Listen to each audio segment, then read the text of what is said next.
On May 16th, President Obama's budget failed to achieve a single vote in Congress. Not in the House, not in the Senate. And so we can at least give him points for consistency because the same thing happened last year. I'm Allen Barton. Stand by for Front Page.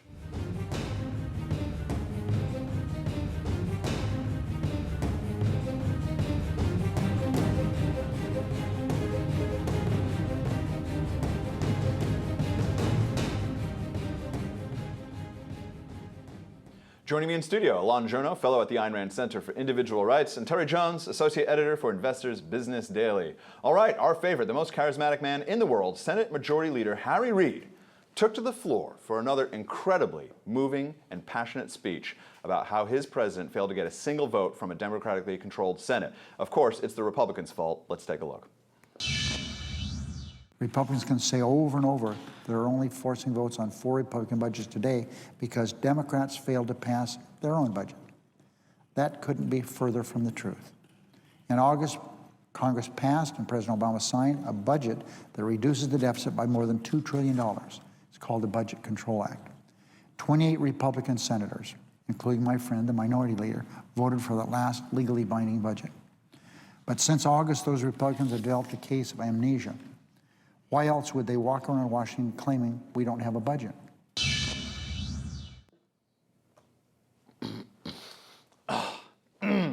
It's like a combination of Cicero and MLK. The power, the passion, the rhetorical skill, the emotion, how you're just drawn into every word that Harry Reid says. It's really something special, and I'll be sorry to see him disappear. Raw charisma. Raw charisma. It's true. When you see charisma like that, it's something that the entire internet is right now just like alive. I think the whole internet just went to sleep just based on that one clip. Terry, what's going on here? I can't understand one thing he says. If he said to make a peanut butter and jelly sandwich, I'd be asleep by the second piece of bread. Let me tell you what's really going on here, because as usual, Harry Reid counts on boring you to tears so that you don't realize he's lying obfuscation through coma. We are going now into our 4th year without a budget. At any point during the last 4 years, and certainly within the first 2 when they had total control of Congress and the White House, the Democrats could have passed a budget. They chose not to because they knew they were spending so much, it would only call attention to themselves and they'd be kicked out of office. For him to sit there and say this is Republican intransigence is a laugh. They voted on 4 Republican proposals. They voted them all down, including the very good one from Paul Ryan. Mm-hmm. They also, by the way, Obama put up a joke budget in February, laugh a minute. Everybody laughed at it when it was put out. They also voted that one down, and it got no votes from the Democrats at all. It was 99-0, the vote. So lacking in any kind of respect is his budget. But the worst part about this is that, as they position themselves, we are headed towards what is being called tax-mageddon, fiscal cliff, whatever you want to call it. It's going to be $500 billion in tax hikes at the end of this year. And the Democrats in the Senate seem absolutely uninterested in doing anything about it. Elan, wake up. Wake up. Sorry? He stopped speaking at least 2 minutes ago. 2 minutes ago. Me or No, the most charismatic speaker of all time, Harry Reid. Anything to say about this? This just seems to, the dysfunction here is so crazy. But the fact that they're blaming the Republicans, as Terry said, Republicans had no power in any branch of government for 2 years. And since then they've controlled 1 branch of 3. And there's still no budget. No votes. You call it, obfuscation through coma? How about obfuscation through trivialities of not looking at the big questions here? So what's really driving this, as you put it, or someone's put it, tax-mageddon, this cliff? We're spending way more than we can ever hope to cover, right? And we know where the sources of that spending are. A lot of it is in the entitlement, establishment. That should be what we're talking about. Not, they weren't on the floor to vote for it. It's not our budget. Seriously? Yeah. The Titanic just hit an iceberg, and these guys are rearranging the deck chairs. It's a joke. They're not even rearranging them. They're arguing about who should rearrange them. And if you rearrange that deck chair, but Harry Reid would have bored the iceberg. The iceberg would have just dropped into the ocean. And Harry Reid could have just started speaking in front of the Titanic. All right, in a related story, House Speaker Boehner has said he is not going to allow a debt ceiling increase without doing something serious about the debt. I have heard that somewhere before. I can't remember where. Anyway, here is Jay Carney's response on the matter.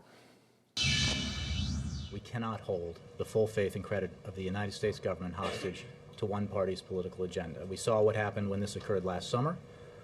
It was very harmful to our economy, and we fully expect that members of Congress will agree that we must avoid a similar charade this year.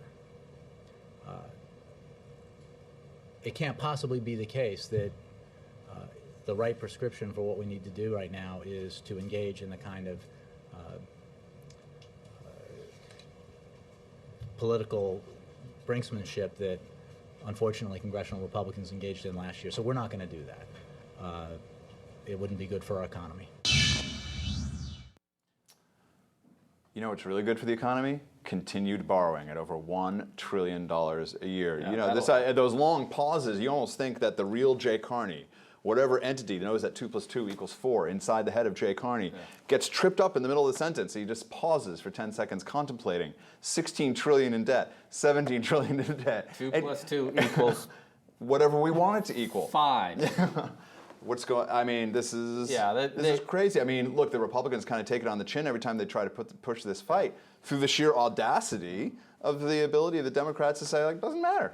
Yeah, I thought we were in a big recovery. Yeah. They said that this has hurt the economy. That's baloney.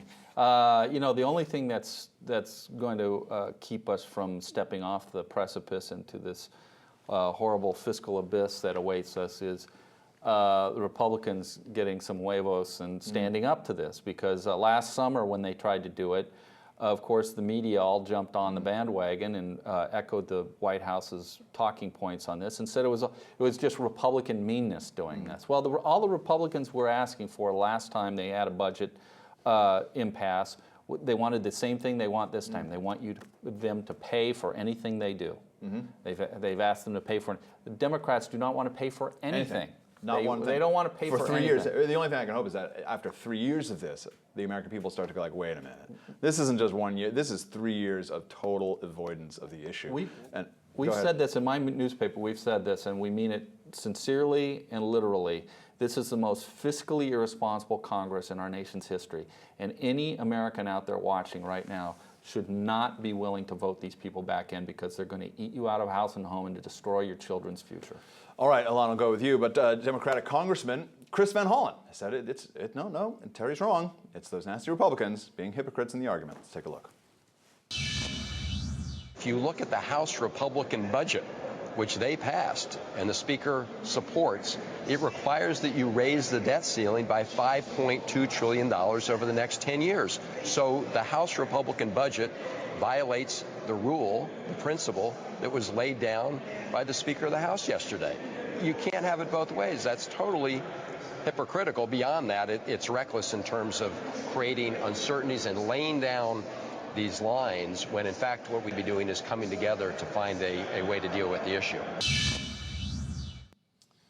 We should be coming together to figure out how that $5 trillion over 10 years can really be $20 trillion over 10 years, because it's hypocritical to want zero and get $5 trillion when we're going for an additional $20 trillion or maybe $50 trillion when you add up 40 years worth of entitlements that aren't funded. I'll give you the last word, Elan. I mean, he mentioned uncertainty. I mean, if there is certainty here, we know that we're going towards a huge abyss, and the fact that they're playing these games, that's the irresponsible part. That's the reckless part. I mean, let's face the real issues here and stop playing these games. One thing that Obama could do is appoint like a commission or something of highly respected. How about a deficit commission? Like you could call it a deficit commission of highly respected people from economics, from politics, from all these areas, and maybe they study it for a few months and come up with recommendations about how to solve it. I think that would be a really good idea. Okay, for Elan and Terry, I'm Allen Barton. You've been watching Front Page.